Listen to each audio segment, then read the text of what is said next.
창세기를 보면 아브라함이라는 사람이 등장을 합니다. 아브라함이 75세에 하나님께서 그를 부르셔서 그가 갈대아 우르라는 곳에서 하란 땅에 거하고 또 하란 땅에서 하나님께서 다시 부르셔서 가나안 땅까지 오게 되는 것을 볼 수가 있습니다. 분명 하나님께서 인도하셔서 가나안 땅에 왔으면 오자마자 좀 행복하고 또 모든 하는 일이 좀 잘 돼야 될 텐데 도착을 하는 그 순간에 큰 가뭄이 들었습니다. 그래서 결국에 가나안 땅에 더 이상 있지 못하고 애굽 땅으로 내려오게 되죠. 그곳에서 조금 어려움을 겪고 나서 그러나 하나님의 도우심으로 다시 가나안 땅으로 돌아가게 됩니다. 근데 그 가나안 땅에서부터 그 다음부터는 굉장히 좀 잘 풀렸나 봐요. 그래서 그가 갖고 있는 양떼나 소떼나 뭐 이런 가축들이 많이 늘어나고 도와주는 사람들 또 그 노예들 어떻게 보면 종이죠. 종들도 많아져서 굉장히 큰 부자로 어쨌든 살아갈 수 있게 됐습니다. 그런데 그 부요함이 자기에게 평안함이 된 것이 아니라 오히려 너무 부요해지다 보니까 같이 있던 조카 롯이라는 사람이 있었는데 그 사람과 함께 살 수 없는 상황이 되었습니다. 둘 다 목축업을 하다 보니까 좁은 지역에서 풀을 뜯어 먹으려면 한정돼 있잖아요. 그러다 보니까 조카의 이 종들과 자기의 종들이 싸우고, 우리 그런 얘기들 많이 하지 않습니까? 자녀들 싸움이 부모들 싸움 된다고. 아마 그 종들이 계속 다투다 보니까 아마 이 삼촌인 아브라함과 조카 롯도 싸움이 일어났던 것 같아요. 그래서 어느 날 이 아브라함이 이야기를 합니다. 야, 조카야, 여기 이렇게 넓은 땅이 있는데 우리가 좁은 땅에서 이렇게 치고받으며 싸울 필요 있겠니? 너는 네가 보기에 좋은 땅으로 가라. 네가 오른쪽으로 가면 내가 왼쪽으로 가고 네가 왼쪽으로 가면 내가 오른쪽으로 가겠다 하고 나서 그 조카 롯이 굉장히 물이 많은 요단 들판이 있는 소돔과 고모라 땅으로 가게 됩니다. 그 조카 롯이 떠났다는 얘기는 무슨 얘기냐 하면, 여러분들이 혹시 성경을 아시는지 모르겠지만 그는 하나님께서 처음 부를 때 너는 본토, 친척, 아버지의 집을 떠나 내가 너에게 지시할 땅으로 가라 이렇게 말씀하셨거든요. 그가 진짜 자기가 살고 있는 고향을 떠났습니다. 하란까지 아버지와 함께 왔지만 아버지를 떠나서 왔습니다. 그리고 가나안 땅에 유일하게 자기가 의지할 수 있는 친척이라고는 조카 롯 딱 한 사람이 있었는데 그 사람하고 헤어지는 시간이 된 겁니다. 그가 떠나고 나서 아브라함의 마음은 어떤 마음이었을까요? 만약에 여러분들이 혹시 여기 이민 오실 때 같이 오신 친척이나 가족들이 있으십니까? 그런데 그분들하고 같이 잘 어울려 살다가 이제 어느 때가 돼서 그분이 떠나가고 나 혼자 어떤 한 지역에 살게 됐다라고 생각해 보신다면 어떤 마음이 들까요? 만약에 어떤 자녀들이 부모님을 잘 의지해서 같이 살고 있는데 부모님들이 떠나시고 자녀들만 남겨졌다. 그러면 어떤 마음일까요? 아마 굉장히 외롭고 쓸쓸한 시간일 것 같습니다. 그런데 그 시간에 창세기 13장을 보면 하나님께서 그를 찾아오십니다. 그리고 그의 마음을 위로해 주시고 하나님께서 그를 처음 부르셨을 때 약속했던 그 약속을 다시 한번 상기시켜 주십니다. 그리고 내가 너에게 약속했던 그 모든 일을 하는 것뿐만 아니라 내가 너를 보호해 주고 지켜주겠다 이렇게 말씀하십니다. 성경을 보면 우리 주님께서 늘 자신들의 백성들, 어떻게 보면 하나님의 사람들 또는 하나님께서 하나님을 사랑하는 그 사람들과 늘 함께 하시고 보호하시고 찾아와 주시고 위로하시고 새 힘을 주시는 것들을 볼 수가 있습니다. 여호수아서를 봐도 그런 부분들이 나옵니다. 여호수아라는 사람은 원래 모세의 시종이었고 모세를 열심히 쫓았던 사람입니다. 이제 모세가 나이가 들어서 가나안 땅으로 들어가지 못하고 모압 땅에서 죽게 되었습니다. 그리고 자기는 지도자가 됐습니다. 지금까지 누군가를 의지해서 지금까지 이 땅까지 왔는데 갑자기 어느 날 지도자가 되었고 자기가 의지할 수 있는 사람은 아무도 없는 겁니다. 그때 주님께서는 찾아오셔서 이렇게 말씀하시죠. 내가 너의 힘이 되어주고 너를 지켜주고 너를 보호해주겠다. 이 말씀을 해주십니다. 그 이야기를 들었던 아마 여호수아는 굉장히 큰 힘과 위로를 받았을 것입니다. 그런 것처럼 언제나 우리 주님께서는 우리와 함께 하시고 우리를 위로해 주시고 우리를 붙잡아 주시고 우리의 삶을 인도해 주시는 것들을 성경에서는 우리에게 말씀해 주고 있습니다. 단순히 주님을 사랑하는 사람뿐만 아니라 하나님께서 택하신 사람은 누구나 그렇게 하나님께서 인도해 주시는 것을 볼 수가 있습니다. 오늘 성경에 등장하는 사울이라는 사람은 그렇게 믿음이 좋다거나 하나님을 열심히 따르고 있는 사람이 아닙니다. 그는 오히려 예수님을 믿는 사람을 핍박했던 사람입니다. 스데반이라는 주님을 잘 믿는 그 사람을 돌로 쳐 죽일 때 그 자리에 함께 찬성했던 사람입니다. 뿐만 아니라 예수님을 믿는 사람들이라면 어디든지 쫓아가서 그 사람들을 잡아서 감옥에 가두던 사람입니다. 그 사람이 이제 예루살렘 지역뿐만 아니라 예루살렘에서 240km 떨어진 그곳까지 가서 예수 믿는 사람들을 다 결박하기 위해서 대제사장에게 공문을 청하고 그곳을 떠나갑니다. 떠나가는 그 길 중에 다메섹에 거의 다 도착한 그 시점에 정오라는 시간 12시쯤 빛이 비춰서 그곳에서 예수님을 만나게 됩니다. 그리고 그는 그곳에서부터 앞을 볼 수가 없게 됩니다. 사람들의 손에 이끌려서 유다라는 사람의 집에 들어가서 사흘 동안을 아무것도 못 먹고 있었다고 성경에는 이야기하고 있습니다. 어떻게 보면 예수님의 원수 같은 사람이에요. 주님의 교회를 핍박하는 사람이죠. 만약에 여러분 누군가가 여러분을 굉장히 어렵게 하고 있다. 그 사람을 용서하기가 쉽겠습니까? 어렵잖아요. 그죠? 그런데 오늘 성경 말씀을 보면 그 예수님을 핍박하던 사람이 눈이 멀어서 식음을 전폐하고 있을 그때에 예수님께서는 그 사람을 찾아가십니다.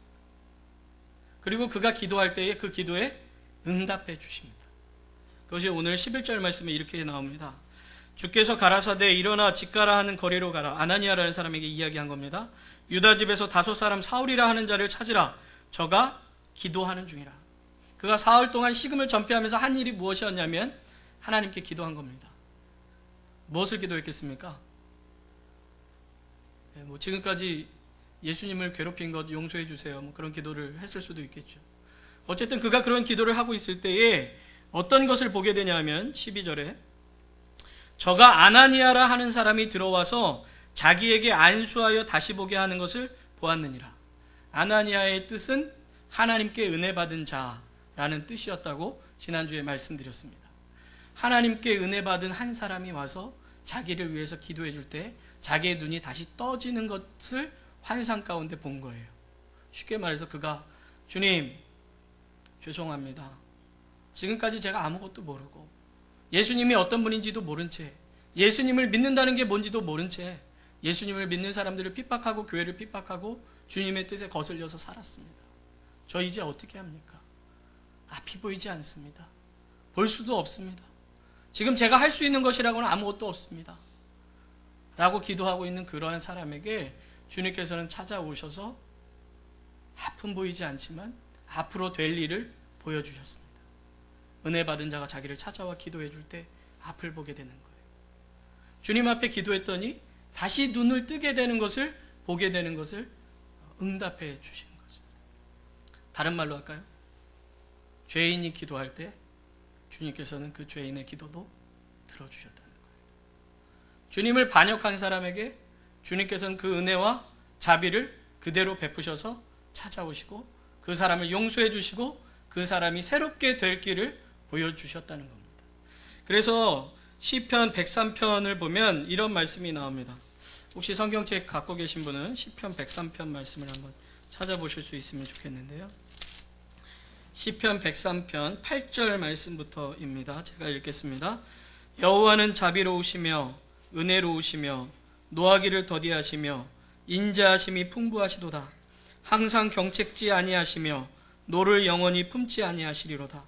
우리의 죄를 따라 처치하지 아니하시며 우리의 죄악을 따라 갚지 아니하셨으니 이는 하늘이 땅에서 높음같이 그를 경외하는 자에게 그 인자하심이 크심이로다.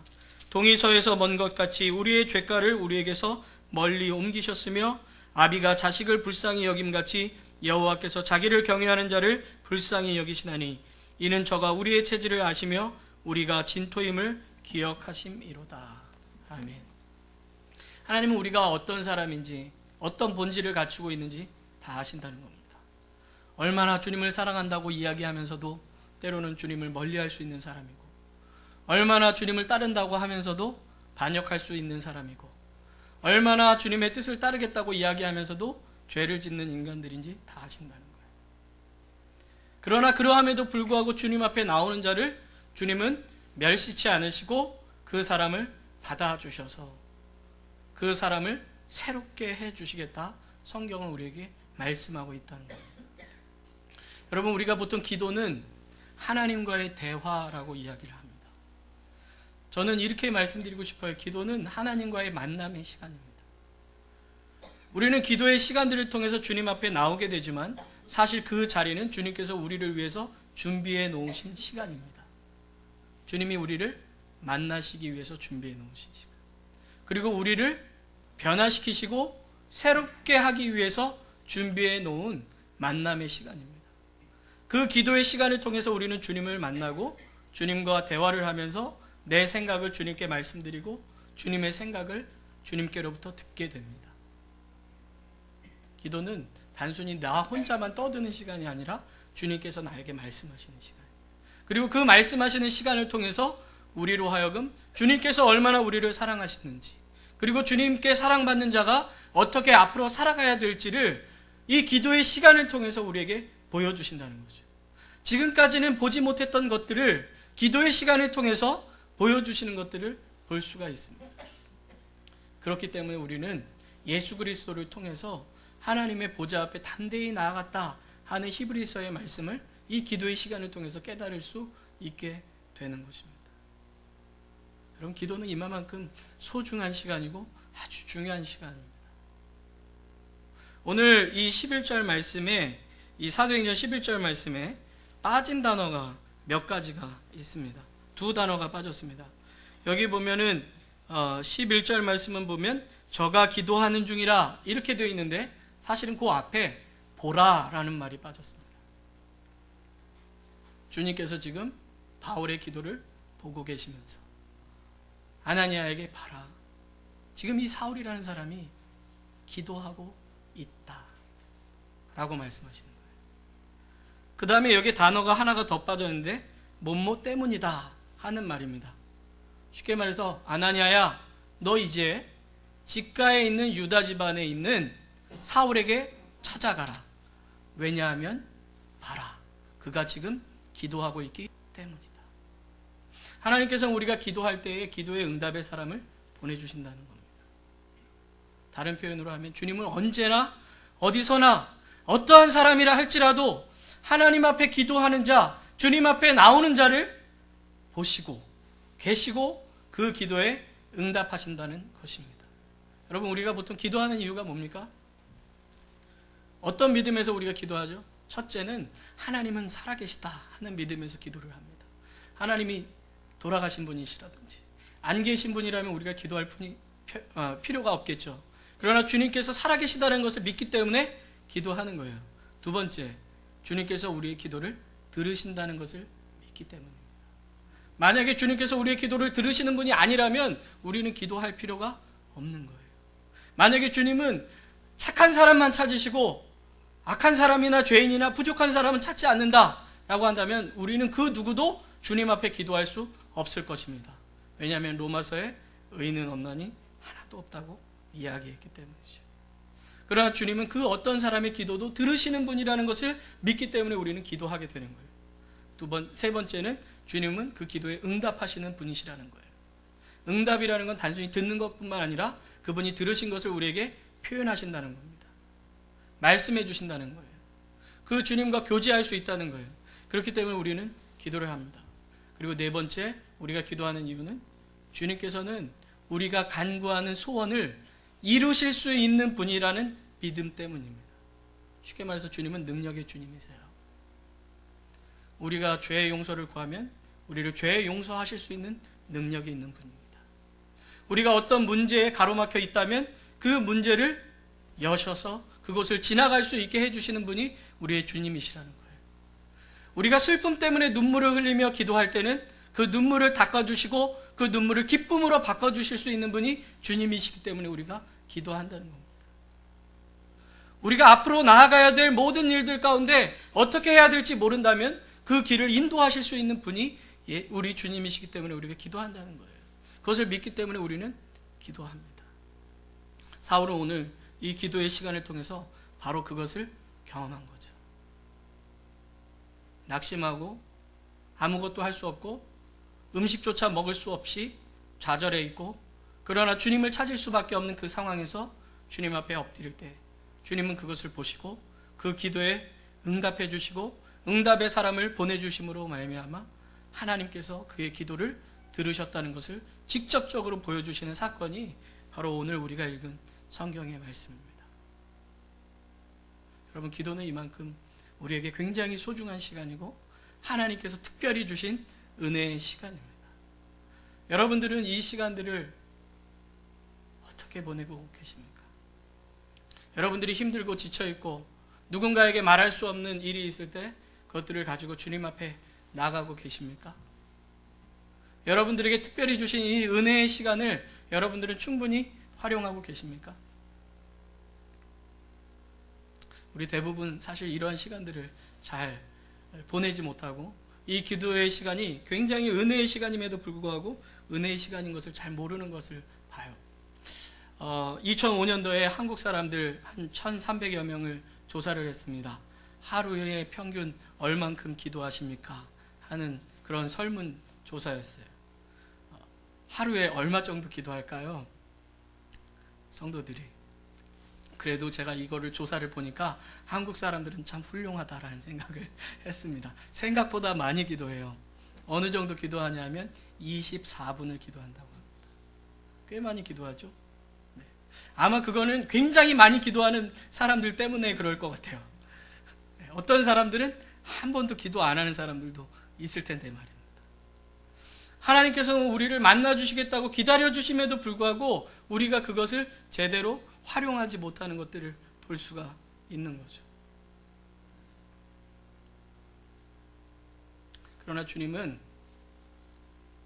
여전히 우리를 향해서 기다려주시고 보호해 주시는 것을 볼 수가 있습니다.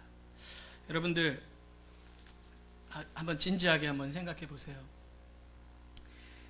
내가 어떤 어려움이 있을 때 나의 속마음을 솔직하게 터놓을 수 있을 만한 사람이 주변에 얼마나 되십니까? 몇 사람이나 되세요? 꽤 많으신 분들도 있을지 모르겠지만 대부분 자기의 진짜의 마음을 누군가에게 이야기할 수 있는 사람은 거의 없습니다. 때로는 남편이 아내에게조차 말할 수 없는 일들이 있습니다. 때로는 아내가 남편에게조차 말할 수 없는 일들이 참 많이 있습니다. 자녀들이 부모하고 이야기하고 싶지만 이야기할 수 없는 부분들이 굉장히 많습니다. 우리 부모들은 언제나 자식이 품 안에 있을 것 같고 그 자식들을 언제나 우리가 보살필 수 있을 것 같지만 사실 같이 있을 때조차도 자녀들을 충분하게 보살필 수 없다는 것을 우리는 알 수가 있습니다. 저희 첫째 아이가 그러니까 한국 나이로 한 3살 정도 됐을 때예요. 걸어 다닐 때잖아요. 한참 빨리빨리. 그리고 엄마 아빠 손을 잘 안 잡고 자기 마음대로 돌아다닐 때잖아요. 한 번은 그 집안 어르신이 무슨 칠순잔치를 하신다 그래가지고 거기를 갔습니다. 갔더니 저한테 돈 받는 그거를 하라는 거예요. 그래가지고 제가 이제 그 돈을 받고 이렇게 쓰고 있는데, 그러면 이제 저희 아이를 집사람이 봐야 될 거 아닙니까? 근데 저희 집사람은 이제 둘째가 그때 태어난 지 얼마 안 돼가지고 둘째를 보고 첫째를 저희 처남한테 맡겼어요. 그래서 좀 잘 봐달라고. 근데 언젠가부터 보니까 우리 처남이 혼자 돌아다니는 거예요. 애는 안 보이고요. 그래서 이게 어찌된 일인가 봤더니 자기도 일이 급해가지고 바빠가지고 애를 신경을 못 쓴 거예요. 근데 애가 없어졌어요.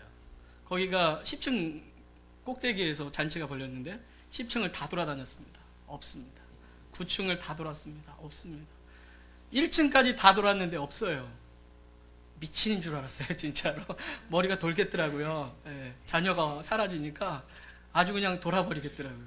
그래가지고 막 속으로는 막 천함욕을 막 하면서도 어떻게 하면 이 아이를 찾을 수 있을까? 혹시 계단에서 굴러 떨어진 건 아닌가? 엘리베이터에 낀 건 아닌가? 막 별의별 생각을, 나쁜 생각을 다 하다가 밑에 이제 그 마트가 있어서 마트에 물어봤어요. 경찰서가 어디예요? 라고 물어봤더니 거기서 한 200m가 떨어진 찾길을 건너야 있는 곳이에요. 그래가지고 갔죠. 그곳에 신고하러. 아이가 뭐 혹시나 또 나쁜 사람이 데려갔을 수 있으니까 열심히 갔습니다. 갔더니 혹시 그 애가 이렇게 생기지 않았어요? 라고 얘기하는 거예요. 경찰 아저씨가. 아니 어떻게 하세요? 그랬더니 요 앞에 꼬마 애기가 혼자 놀고 있길래 경찰서로 데려왔는데 그 앞에 있는 약국에 있는 사람이 경찰 아저씨들 바쁘니까 봐주겠다고 데리고 갔다는 거예요. 찾았어요. 저희 아이들하고요.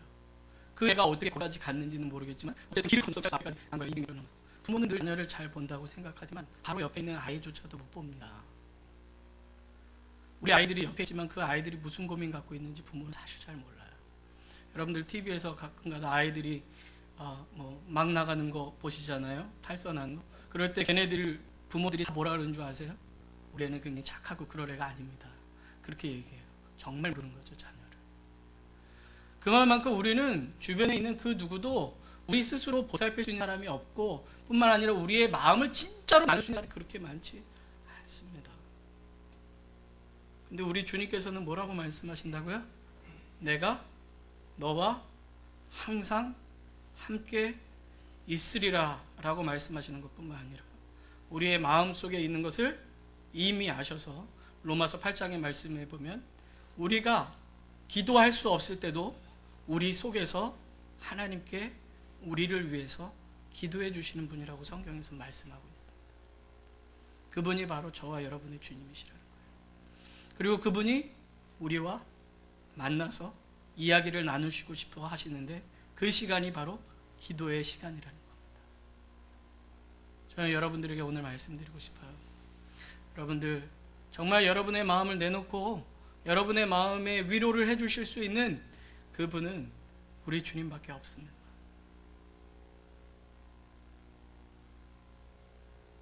여러분의 마음을 치료하시고 위로하시고 여러분을 바른 길로 인도하실 수 있는 분이 우리 주님밖에 없어요. 저는 정말 그분을 여러분들이 다 만나셨으면 좋겠어요. 여러분들이 기도하는 가운데 그 주님의 음성을 듣게 되시기를 바라요. 이 사울이 기도하는 가운데 주님이 보여주시는 것을 보고 그 속에서 주님이 어떤 분이신지를 경험했던 것처럼 여러분들이 기도의 시간들을 통해서 그런 것들을 경험할 수 있게 되시기를 주님의 이름으로 축원합니다. 제가 필라에 여기 오기 전에 이제 필라에서 8개월 정도 살았는데요. 처음에 이제 괌에서 4년 4개월 살았거든요. 저는요. 부목사가 돼서 괌에서 살다가 사역을 다 마치고 기도하는 가운데 하나님께서 필라라는 곳을 저에게 보내주셨습니다. 그리고 거기에 가서 이사한 지 일주일도 안 돼서 허리케인 카트리 아닌데 하여튼 허리케인이 와가지고 저희 집에 이렇게 물이 차가지고 다 이렇게 책이랑 다 망가졌어요. 제가 굉장히 마음이 심란했습니다. 하나님 보내줬으면 좀 잘 살게 해주시든가 좋은 곳에 잘 살도록 좀 해주셔야지 이렇게 보내주시자마자 이렇게 어렵게 해주실 수 있어요? 라고 이제 기도하기 시작했어요. 그리고 어느 날 주일날 그 미국 교회인데요, 감리교회예요. 그 교회에 가서 예배를 드리고 이제 기도를 하는데 거기에 마지막 찬양에 이런 찬양을 불렀습니다. 한국에서 되게 자주 불렀던 찬양이 미국에서도 똑같이 부르더라고요. 주님여 이 손을 꼭 잡고 가소서 지치고 피곤한 이 몸을. 그 찬양을 부르는데 그 찬양을 부를 때 제 마음속에 정말 힘들었거든요. 그래서 주님 앞에 솔직하게 저도 얘기를 했죠. 찬양하면서 하나님 정말 저 힘듭니다. 사랑하는 아내와 조그만 아들 셋 데리고 여기까지 왔는데 하나님이 안 붙잡아 주시고 하나님이 안 도와주시면 저 못 살아요. 그렇게 기도했어요. 그때 주님께서 저를 만져주시고 위로해 주시는 그 경험을 했습니다. 어떻게 표현할 수가 없겠어요. 그 주님께서 저에게 만져주시는 그 표현. 그러나 분명한 것은 우리 주님은 지금도 성경 속에서만이 아니라 지금도 살아 역사하셔서 여러분들이 주님 앞에 나와 엎드리는 그 시간, 여러분을 만나주시고 여러분들에게 위로해 주시고 여러분들을 붙잡아 주시고 여러분들을 새로운 길로 인도해 주실 것이라는 것입니다. 여러분들이 이 주님을 만나게 되시기를 정말 간절히 바랍니다. 이번 한 주간 여러분들 굉장히 바쁘시겠지만 아주 짧은 시간, 운전할 때라도 좋습니다. 음식을 만드는 시간이라도 좋습니다. 주무시기 바로 직전이라도 좋습니다. 그 주님 앞에 여러분의 마음을 열고 한번 주님께 이야기할 수 있는 그런 시간들을 가지시고 그 가운데 여러분에게 말씀하시는 주님의 음성을 듣게 되시기를 바랍니다.